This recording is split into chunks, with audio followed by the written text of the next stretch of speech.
Earthly wisdom versus heavenly wisdom. You know, I like the definition of wisdom that we learned today. That wisdom is when we apply our experiences, excuse me, our knowledge, and things we know, if we use it to make sound decisions, if we apply those, then we're using wisdom. And when I think about wisdom, I think about the mind that is a seat of wisdom. Our mind is a seat of wisdom. And sometimes we're like, okay, what is lurking in my mind? Is wisdom lurking in my mind? Is sound judgment residing in my mind? Because that is where wisdom is forged. That is where restraint comes from. And restraint is part of being wise. We know a lot. And question is, because we have a lot of knowledge, am I leaning on my own understanding? Like the Bible said that we should not lean on our own understanding. When I'm displaying jealousy, nobody sees jealousy. When we're displaying strife inside of us, nobody sees it.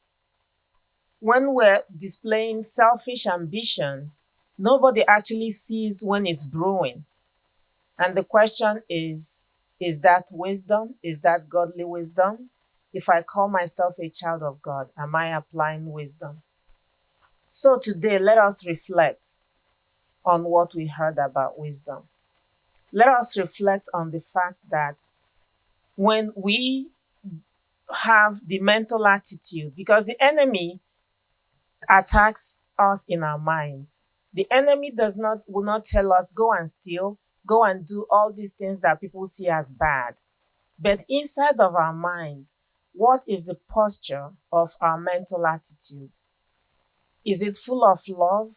Is it full of peace? Is it full of reason?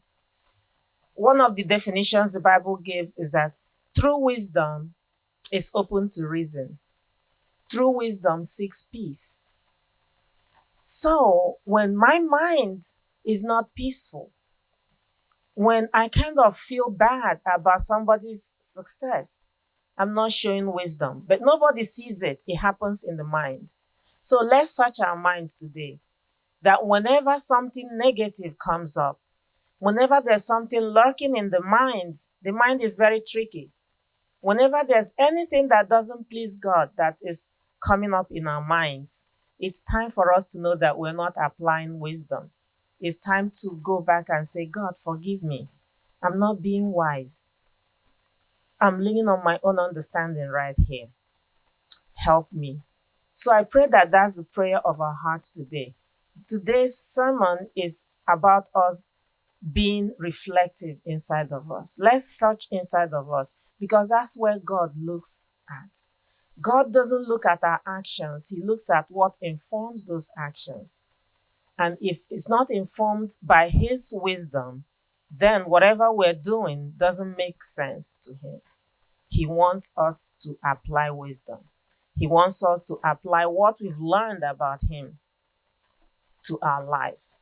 He wants us to apply what we've studied about him to our lives. So this week, let us decide to say, God, I've learned a lot about you. I've read a lot about you in your word. I have seen other people's experiences. I have experienced a lot about you. Help me to apply these to my life. Help me to let these things that I know about you be the guiding principle of my life. And when you do that, that's called godly wisdom.